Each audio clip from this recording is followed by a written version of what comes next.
मी ना आज कामावरून जरा लवकरच घरी आले होते, कारण आम्हाला आज बाहेर जायचं होतं थोडंसं. प्रोग्राम थोडासाच वेगळा होता आमचा, पण ऐन टायमिंगला तो प्रोग्राम आमचा कॅन्सल झाला. तर हॅलो गाईज, मी कल्याणी आणि स्वागत आहे तुमचं माझ्या नवीन एका अशा मिनी ब्लॉगमध्ये.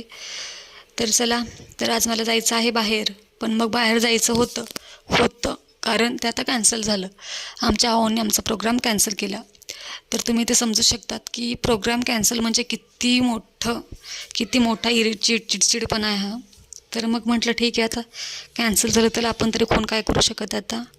मग मी तिथे डोक्याला हात लावून बसली आणि मग विचार केला आता काय करू. तर मग पहिले तर म्हटलं थोडंसं माइंड फ्रेश करण्यासाठी चहा प्यायला पाहिजे. मग इथे मी चहा ठेवला. चहा प्यायची खूप इच्छा झाली ती, मग चहा ठेवला. आणि चहा ठेवला तर माझ्या चहाच्या पातेल्यातच ना थोडंसं दूध उरलेलं, कारण मी काल त्यातच दूध तापत ठेवलं होतं. मग मी त्यातच चहा ठेवला आणि मग चहा प्यायला घेतला.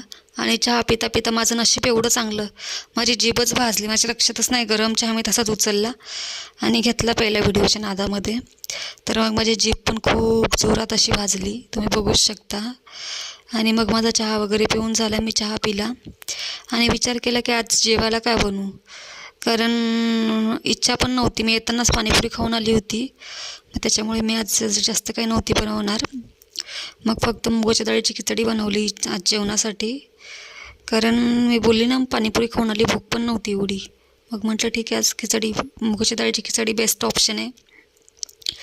मग मी खिचडी बनवायला घेतली, तुम्ही बघू शकता.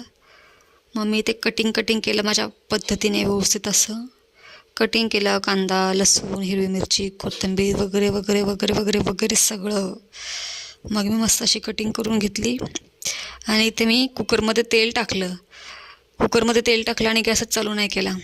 मग मी गॅस चालू केला, कारण मी विसरलेली ना, काय करणार. माझ्या नवऱ्याने आज मला बाहेरच नेलं नाही, त्या गणगणित मी सगळंच विसरून गेले.